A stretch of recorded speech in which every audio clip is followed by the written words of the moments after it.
Eco plus का नया आविष्कार eco plus hexa power TMT इसकी प्रीमियम क्वालिटी व उन्नत जंग रोधक क्षमता दे बेजोड़ मजबूती। इको प्लस सीमेंट और स्टील, इस पर है देश को भरोसा। खुदी को आजमाया है तो ये अंदाज आया। तुम में भी मैं हूं शुद्ध प्लस पान मसाला। जब पशुओं को मिलेगा प्यार और मिल्को मोर पशु आहार तो दूध बहेगा, मुनाफा बढ़ेगा। मिल्को मोर पशु आहार।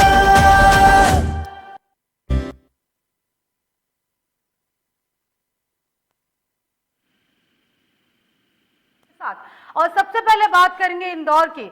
महू न्यायालय परिसर में नमाज पढ़ने को लेकर नया विवाद हुआ, जिसमें एक महिला अभिभाषक ने अभिभाषक संघ के आदेश का विरोध करते हुए नमाज नहीं पढ़ने देने का आरोप लगाया। लेकिन अभिभाषक संघ के अध्यक्ष स्वदेश दत्त पांडे ने कहा कि नए आदेश तक न्यायालय परिसर में किसी भी प्रकार के धार्मिक आयोजक नहीं करने का निर्णय सर्वसम्मति से लिया गया है। फिर भी इसको लेकर अभिभाषक संघ के 4 पद सदस्यों ने इस्तीफा देने की पेशकश की और जिसे संघ ने अमान्य कर दिया है। लेकिन अभिभाषक शाहीन बी ने आरोप लगाया कि अभिभाषक संघ ने मुझे परिसर में बने कक्ष में नमाज पढ़ने से रोकने के लिए बैठक का निर्णय लिया है। तो वहीं संघ के अध्यक्ष ने कहा कि एडवोकेट शाहीन बी ने जो आरोप लगाए हैं वो गलत हैं और महिला अभिभाषक को नमाज पढ़ने से कभी भी नहीं रोका गया। संघ की बैठक में परिसर में धार्मिक आयोजन न करने का निर्णय लिया गया था। आपको बता दें कि इंदौर से खबर सामने है जहां पर नमाज को लेकर नया विवाद खड़ा हुआ है। तो बता दें कि एक महिला अभिभाषक ने अभिभाषक संघ के आदेश का विरोध करते हुए नमाज नहीं पढ़ने देने का आरोप लगाया। लेकिन अभिभाषक संघ के अध्यक्ष स्वदेश दत्त पांडे ने कहा कि नए आदेश तक न्यायालय परिसर में किसी भी प्रकार के धार्मिक आयोजन नहीं करने का निर्णय सर्वसम्मति से लिया गया है और फिर भी इसे लेकर अभिभाषक संघ के 4 पद सदस्यों ने इस्तीफा देने की पेशकश की और जिसे संघ ने अमान्य घोषित किया। लेकिन अभिभाषक शाहीन बी ने आरोप लगाया कि अभिभाषक संघ ने मुझे परिसर में बने कक्ष में नमाज पढ़ने से रोकने के लिए बैठक का निर्णय लिया।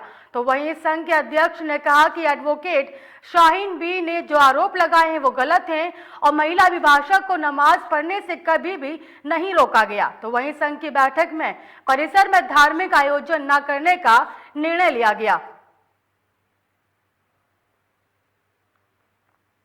आपको खबर इंदौर से दिखा रहे हैं जहां पर नमाज को लेकर एक नया विवाद खड़ा हुआ है, जहां पर एक अभिभाषक महिला ने जो आदेश दिए गए थे उसका विरोध करते हुए नमाज नहीं पढ़ने देने का आरोप लगाया है। लेकिन जो अभिभाषक संघ के अध्यक्ष हैं स्वदेश दत्त पांडे ने कहा कि जो आदेश पारित किए गए थे वो न्यायालय परिसर में सभी पदों के जो लोग थे उनके सर्वसम्मति के साथ जो धार्मिक आयोजन नहीं करने का निर्णय सर्वसम्मति के साथ लिया गया था। फिर भी इसको लेकर अभिभाषक संघ के 4 पद सदस्यों ने इस्तीफा देने की पेशकश की।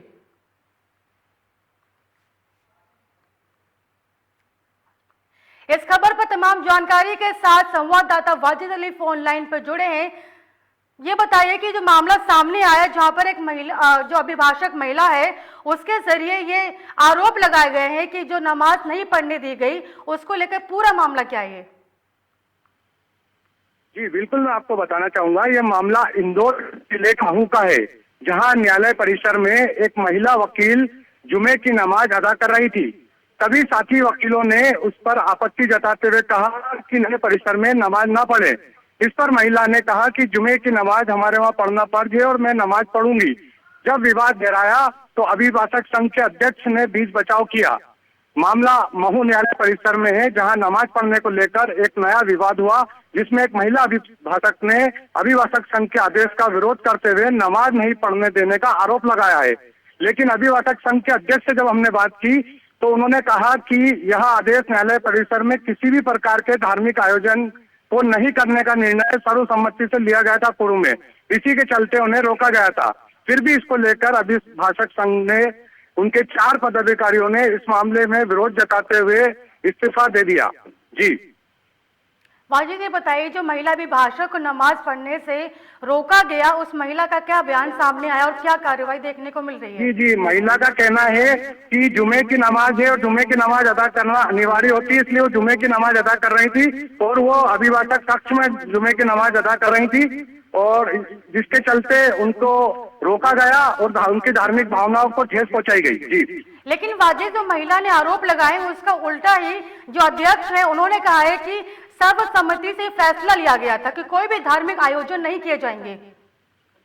जी, सर्वसम्मति से यह निर्णय लिया गया था कि अभिभाषक संघ के लिए जो कक्ष बनाया गया जिसमें सभी महापुरुषों की फोटो भी लगे हुए हैं, ऐसे में वहाँ पे नमाज पढ़ी जाए वो ठीक नहीं है और वो स्वच्छता के हिसाब से भी स्वच्छ नहीं था। जी, वाजिद, आपका बहुत बहुत धन्यवाद इस खबर पर तमाम जानकारी के लिए। नहीं है, हमारे परिवार का मामला है, अभिभाषक संघ के परिवार का मामला है। अब अभिभाषक संघ में 400 सदस्य हैं, सबकी राय मत अलग अलग होते हैं। एक हमारी महिला बहन वहाँ नमाज पढ़ रही थी तो वो किसी को आपत्ति आई थी, 50 वकीलों ने आपत्ति ली थी कि रोका जाए और हमने कार्यकारिणी की बैठक बुला के सभी कार्यकारिणी के सदस्य उपस्थित थे और हमने जब तक इसका हल नहीं निकलता उन महिला अभिभाषक से भी हम लोग बात करेंगे और कोई हल निकाल लेंगे। हमारे परिवार का मामला, ऐसा कोई बड़ा मामला नहीं है। ये सोशल मीडिया के ऊपर कुछ मामला अलग ही नहीं, मेरा social media, print media, electronic media के सभी पत्रकार बंधुओं से निवेदन है कि हमारे परिवार का मामला है, इसको ज्यादा वो नहीं दें, इसको ज्यादा बाजार में हवा नहीं दें। हम लोग, हमारे घर का मामला हम घर में निपट लेंगे। संभल में विकास नहीं तो वोट नहीं, अपने चुनाव प्रचार में खुद को वोट करने की अपील करने को गांव में आए गाड़ियों का काफिला लेकर पहुंची बीजेपी मंत्री को ग्रामीणों के भारी रोष का सामना करना पड़ा। ग्रामीणों ने बीजेपी मंत्री के काफिले के सामने छोड़े गए गोवंश पशु लगा दिए और बता दें कि अखिलेश यादव जिंदाबाद के नारे भी लगाए और वहीं पर मंत्री ने गनर से कहा कि ग्रामीणों को रोका जाए और तब ये मानेंगे, जिसका वीडियो सोशल मीडिया पर तेजी से वायरल हो रहा है। बता दें कि खबर संभल से सामने आई, जहां पर बीजेपी मंत्री प्रचार प्रसार करने के लिए गांव में पहुंचे थे तो वहीं पर जो गांव के लोग हैं उन्होंने एक नारा भी लगाया, विकास नहीं तो वोट नहीं। वहीं पर जो मंत्री गांव में पहुंचे थे उनके काफिले के सामने पशुओं को छोड़ दिया गया। तो वहीं बता दें कि इस दौरान मंत्री ने कहा कि इनको रोका जाए, जिसके बाद ये मानेंगे।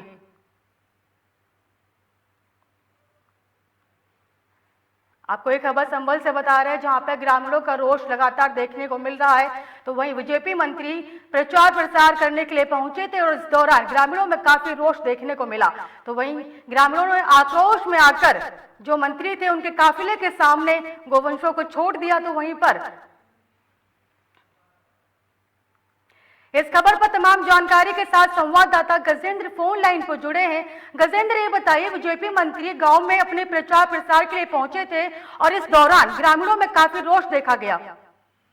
जी मैडम, आपको बता दूं कि ये संभल के चंदौसी विधानसभा का पूरा मामला है। चंदौसी विधानसभा से वर्तमान विधायक माध्यमिक शिक्षा राज्य मंत्री अपने दोबारा भाजपा ने भरोसा जताया, दोबारा से प्रत्याशी बनाया है। इसी को लेकर के जनता के बीच अपने वोटों को अपील करने गई थी तो एक गांव में देखा कि उनके साथ विरोध, कुछ लोगों ने विरोध किया और गांव से खदेड़ दिया।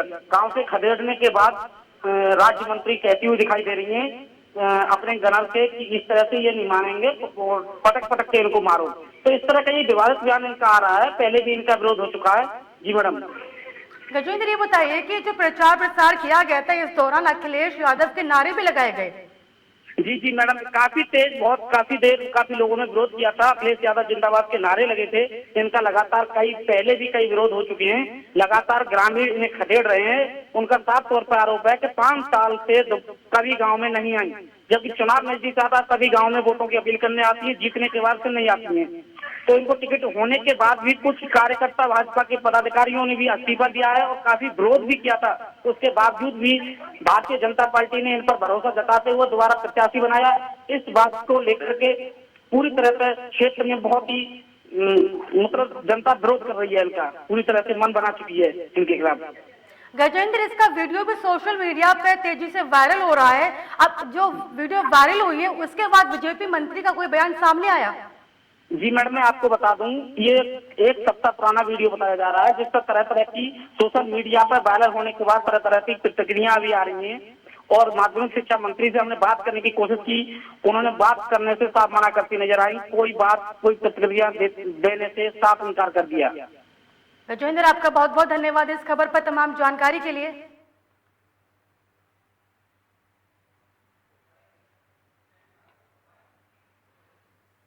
वाराणसी से बड़ी खबर सामने आ रही है। बता दें कि प्रधानमंत्री मोदी का 3 और 4, 5 को वाराणसी दौरा है। बड़ी खबर आपको वाराणसी से बता रहे हैं, जहां प्रधानमंत्री मोदी का दौरा है। बता दें कि 3, 4, 5 को पहुंचेंगे और कई रैलियों को संबोधित करेंगे। बता दें कि यूपी के चुनाव को लेकर राजनीतिक पार्टियों के जरिए लगातार प्रचार प्रसार किया जा रहा है, चाहे वो जेपी नड्डा हो, पीएम मोदी हो और जो भी हो। वहीं पर ऐसे कई सारे दौरे किए जा रहे हैं। वहीं बता दें कि पीएम मोदी का वाराणसी दौरा है, जो कि 3, 4, 5 तारीख को किए जाएंगे। वहीं पर कई रैलियों को संबोधित करेंगे।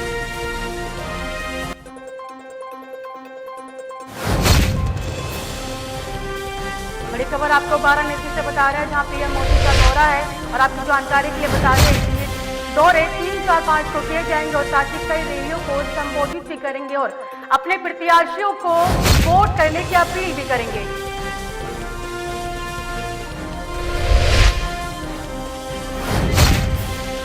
बड़ी खबर आपको वाराणसी से बता रहा है, जहां पीएम मोदी के दौरे को लेकर कई इंतजाम भी किए गए हैं और साथ ही कई रैलियों का आयोजन किया गया, जहां पर जनसभा को संबोधित करते हुए अपने प्रत्याशियों के लिए वोट की अपील भी करेंगे। बड़ी खबर आपको वाराणसी से बता रहे हैं।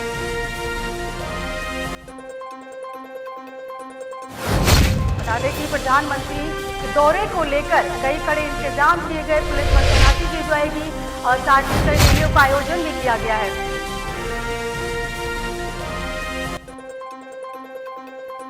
इस खबर पर तमाम जानकारी के साथ संवाददाता धर्मेंद्र फोन लाइन पर जुड़ेंगे। धर्मेंद्र, ये बताइए कि प्रधानमंत्री का दौरा है वाराणसी, इसको लेकर क्या अपडेट है पूरा?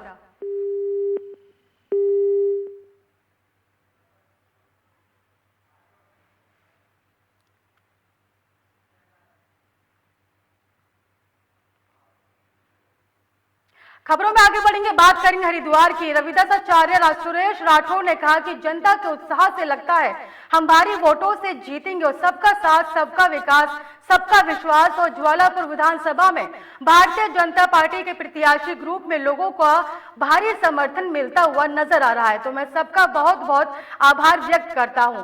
लोगों ने ये देखा कि एक व्यक्ति जाति धर्म को लेकर अपने समाज को सबका साथ, सबका विकास, सबका विश्वास, हम इसको जीत रहे हैं। और ज्वालापुर विधानसभा में भारतीय जनता पार्टी के प्रत्याशी ग्रुप में लोगों का भारी समर्थन मिल रहा है। आपको ये खबर हरिद्वार से बता रहे हैं, जहां पर बीजेपी प्रत्याशी के जरिए प्रचार प्रसार किया जा रहा है, जहां पर उन्होंने कहा कि जो जनता है, लोगों का भारी समर्थन उन्हें मिलता हुआ नजर आ रहा है। और साथ ही उन्होंने कहा कि वो बहुत बहुत आभार व्यक्त करते हैं और लोगों ने ये देखा है कि एक व्यक्ति जाति धर्म को लेकर अपने समाज को सबका साथ और सबका विकास, सबका विश्वास लेकर जीत रहे हैं। बता दें कि ज्वालापुर विधानसभा सीट से भारतीय जनता पार्टी के प्रत्याशी ग्रुप में लोगों का भारी समर्थन देखने पर उन्होंने आभार व्यक्त किया। और आपको बता दें कि उत्तराखंड में चुनावों में कुछ दिन बाकी हैं, जिसको लेकर प्रत्याशियों के जरिए लगातार प्रचार प्रसार जोरों से किया जा रहा है और जनता से वोट करने की अपील की जा रही है। तो वहीं पर ज्वालापुर विधानसभा सीट पर बीजेपी प्रत्याशी सुरेश राठौर पहुंचे और लोगों से बातचीत करते हुए वोट करने की अपील की और अपनी उपलब्धियों को गिनवाया।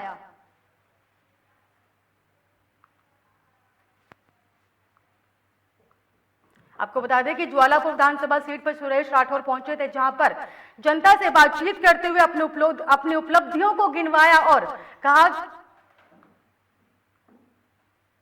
इस खबर पर तमाम जानकारी के साथ संवाददाता इंतजार रजा जुड़े हुए हैं।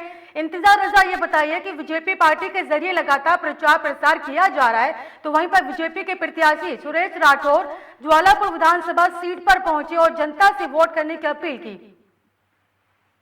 जी देखिए, बिल्कुल मैं आपको बता दूं, जो विधानसभा जवालापुर है, यहाँ पे वर्तमान में बीजेपी की सीट पिछले 10 सालों से यहाँ पे बीजेपी का विधायक जीत रहा है और ये सीट बीजेपी की रिजर्व सीट मानी जा रही है। तो जो लगातार स्टार प्रचारक है, चाहे वो मध्य प्रदेश के मुख्यमंत्री हों, चाहे अमित शाह हों, चाहे कुछ प्रधानमंत्री हों, लगातार यहाँ हरिद्वार में और इस विधानसभा के लगभग दौरे पर सभी रहे हैं स्टार प्रचारक के रूप में। और जो यहाँ के प्रत्याशी हैं भाजपा के सुरेश राठौर जी, लगातार जनता के बीच जा रहे हैं और उनके द्वारा जो भी विकास कार्य किए गए हैं पिछले 5 सालों में, उनको लोगों गिना रहे हैं। भाजपा की जो नीतियां हैं उस नीतियों को लेकर के भाजपा के लिए वोट मांग रहे हैं और अपने लिए समर्थन और वोट लोगों से मांग रहे हैं, जिसका भरपूर समर्थन और सहयोग लोगों से उन्हें मिलता दिखाई भी दे रहा है। जी सर, अगर बात करें उत्तराखंड की तो बताया जा रहा है कि उत्तराखंड में जो कांग्रेस सरकार आने की बात कही जा रही है, तो क्या लगता है क्या प्रभाव पड़ सकता है इन प्रचार प्रसार का?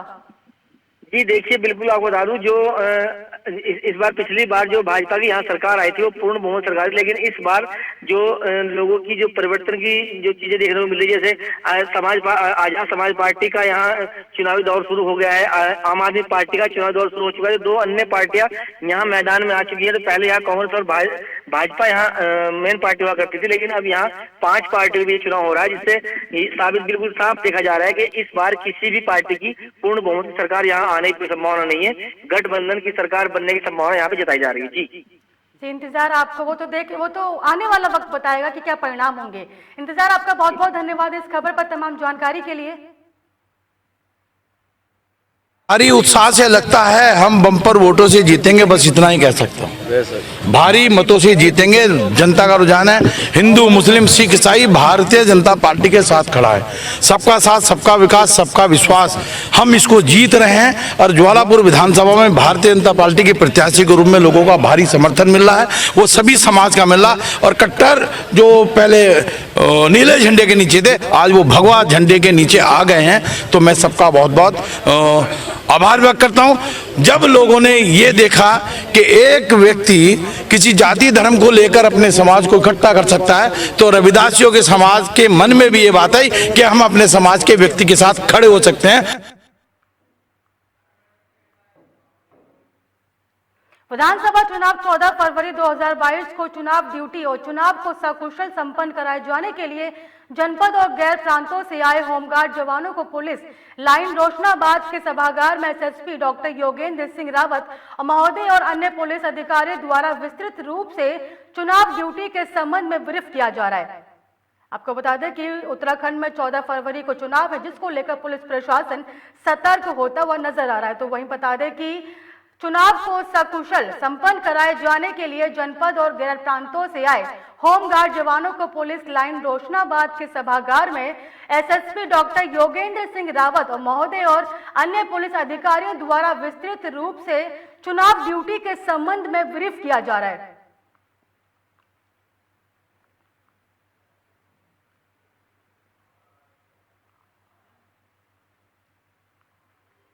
बता दें कि विधानसभा चुनाव को लेकर पुलिस प्रशासन सतर्क होता हुआ नजर आ रहा है। तो वहीं पर चुनावों को सकुशल संपन्न कराने के लिए कई अभियान चलाए जा रहे हैं और ताकि जिससे जनता को जागरूक किया जाए। वहीं पर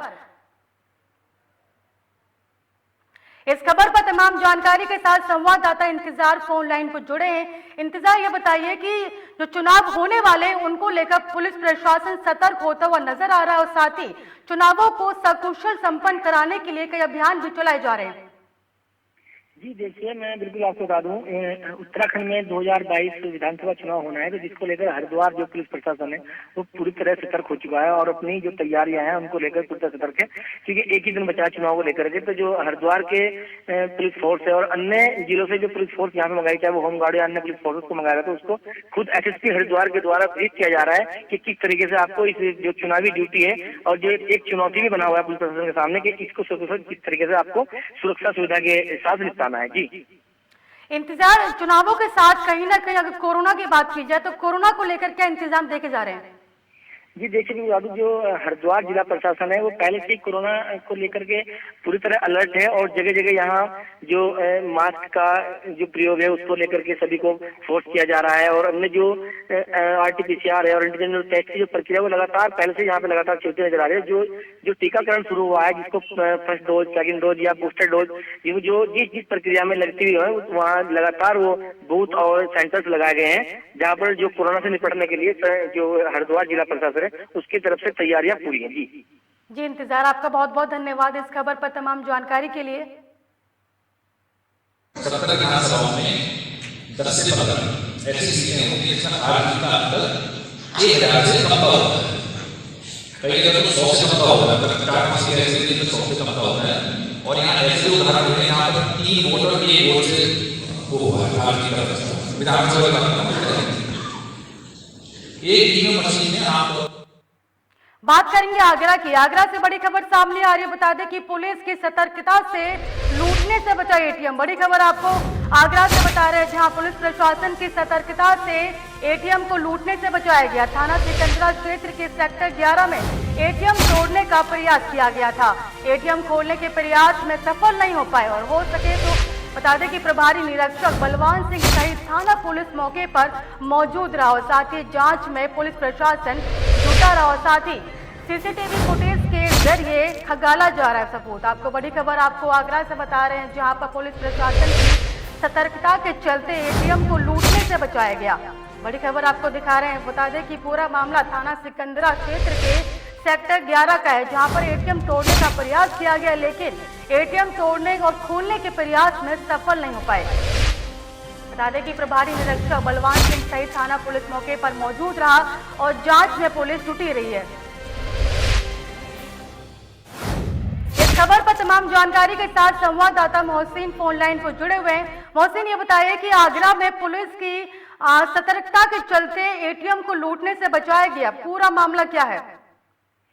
सुरभि, मैं आपको बता दूं, ताज के शहर आगरा में ये कोई अनोखी बात नहीं है कि एटीएम को लूटने से बचा लिया गया है। इससे पहले भी कई बार ताज के शहर आगरा में एटीएम को लुटेरों के द्वारा लूट के घटना को अंजाम दिया गया, लेकिन पुलिस ने कुछ टाइम के बाद उनको गिरफ्तार कर लिया और काफी टीम गठित भी की। इसलिए थाना सिकंदरा क्षेत्र के सेक्टर 11 में एटीएम तोड़ने का प्रयास किया गया। कैमरा बैंक का एटीएम बताया जा रहा है। एटीएम खोलने का प्रयास में सफल नहीं हो सके लुटेरे, इसलिए मौके पर पुलिस फोर्स मौके पर पहुंच गया। पुलिस ने जांच जो करना शुरू कर दी, सीसीटीवी फुटेज खंगालना शुरू कर दिए।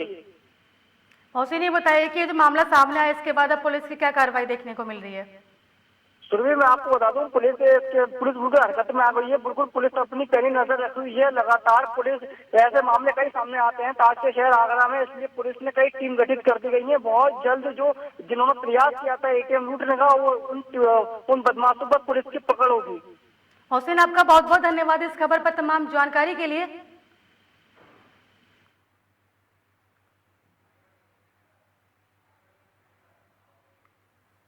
खबरों में आगे बढ़ेंगे, बात करेंगे गाजीपुर की। गाजीपुर के मोहम्मदाबाद विधायक अलका राय ने अपने कार्यालय के उद्घाटन के दौरान कहा कि आज कार्यालय का उद्घाटन हुआ है और हमारे पास कम समय है। आज कार्यकर्ताओं को उत्साह देखकर ऐसा लग रहा था कि 50,000 से ज्यादा वोटों से इस बार जीत दर्ज होगी। उन्होंने कहा कि मोहम्मदाबाद में लेकर पार्टी विशेष की लड़ाई नहीं होती और यहाँ का समीकरण कुछ अलग ही है।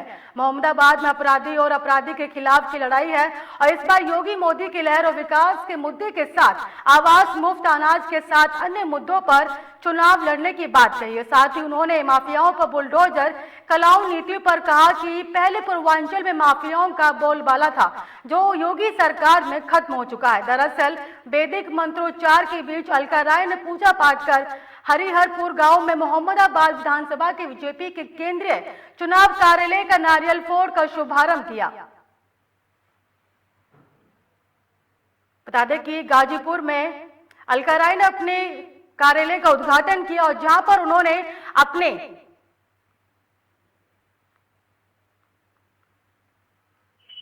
इस खबर पर तमाम जानकारी के साथ विपिन दुबे फोन लाइन पर जुड़े हैं। विपिन दुबे, ये बताइए कि अलका राय अपने कार्यालय के उद्घाटन के दौरान पहुंची तो वहीं पर विपक्ष पर निशाना भी साधा है।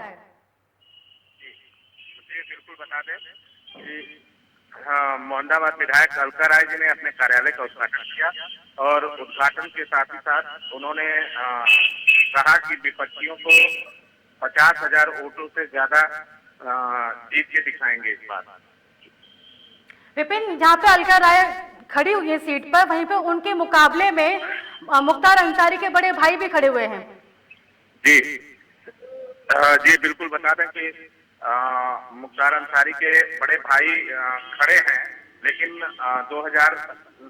2017 की अगर बात करें तो उसमें भाजपा की ही बढ़त मिली थी और इस बार भी जो लहर दिखाई दे रही है वो गठबंधन के बजाय भाजपा की ही दिखाई दे रही है। विपिन, आपका बहुत बहुत धन्यवाद इस खबर पर तमाम जानकारी के लिए। जी, आज कार्यालय का उद्घाटन हुआ है।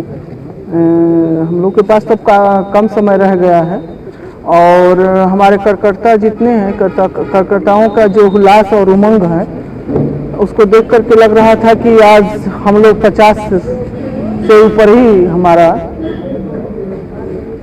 वोट रहेगा। विधायक जी, देखा जाए कि पिछली बार आपने जितने मतों से विपक्ष को हराया था, इस बार फिर वही मैदान में, अब क्या लगता है? जी, विपक्ष ठीक है, वो कोई बात नहीं है, लेकिन उसके लड़ाई देखिए, वो ना यहाँ पर ना कोई पार्टी की लड़ाई नहीं रहती है, ना सपा, ना बसपा, ना कांग्रेस। यहाँ पर लड़ाई केवल दो पक्ष के बीच में रहती है, एक अपराधी के खिलाफ। इस बार गठबंधन करके चुनाव लड़ रहे हैं सुभाष पास, क्या लगता है कितना वोट पा पाए? पिछली बार आपके साथ सुभाष पास थी, अब उसके बाद समाजवादी पार्टी के साथ हो गई, उसके गठबंधन से आज चुनाव लड़ रहे हैं। क्या कहते हैं कि जी ठीक है, वो चुनाव लड़ रहे हैं, उसमें कोई नहीं है, लेकिन हमारा जो भाजपा की जो इस समय लहर है, मोदी जी और योगी जी की जो जोड़ी है और जो विकास हुआ है। बिजनौर के बड़ापुर विधानसभा क्षेत्र के प्रत्याशी मोहम्मद गाजी ने सैकड़ों समर्थकों के साथ रोड जाम किया। बसपा प्रत्याशी का आरोप है कि पुलिस बीजेपी प्रत्याशी का समर्थन कर रही है और हमारे कार्यकर्ताओं से बीजेपी पर वोट डालने का दबाव बना रही है। इस विधानसभा में बीजेपी अलावा किसी का प्रचार नहीं होने दे रही, तो वहीं बसपा कार्यकर्ताओं ने बीजेपी के खिलाफ और पुलिस विभाग के खिलाफ नारेबाजी की और आज बसपा का रोड शो निकाला था। पुलिस ने जबरन रुकवाया और जिसके बाद कार्यकर्ताओं में आक्रोश देखने को मिला।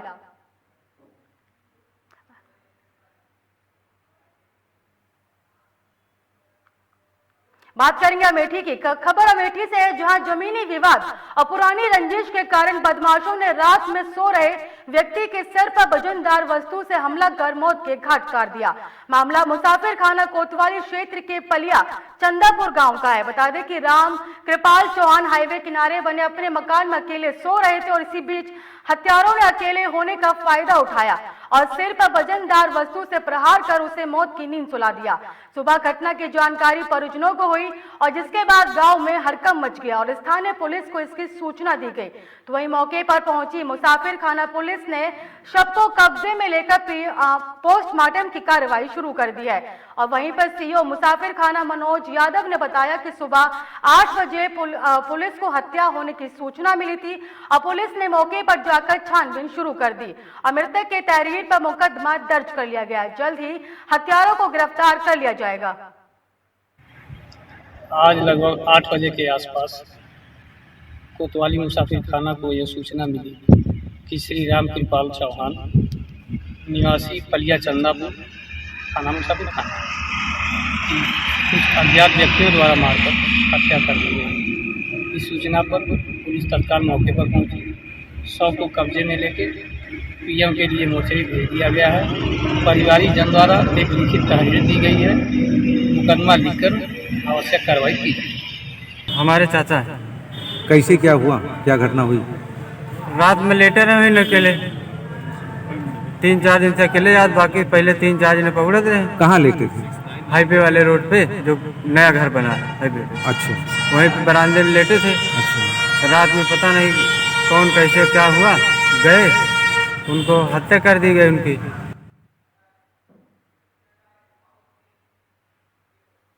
फिलहाल मुझे दीजिए इजाजत और देखते रहिए लोकमंच न्यूज। खुदी को आजमाया है तो ये अंदाज आया। तुम में भी मैं हूं शुद्ध प्लस पान मसाला। जब पशुओं को मिलेगा प्यार और मिल्को मोर पशु आहार तो दूध बहेगा, मुनाफा बढ़ेगा। मिल्को मोर पशु आहार। इको प्लस का नया आविष्कार eco plus hexa power TMT इसकी प्रीमियम क्वालिटी व उन्नत जंग रोधक क्षमता दे बेजोड़ मजबूती। इको प्लस सीमेंट और स्टील, इस पर है देश को भरोसा।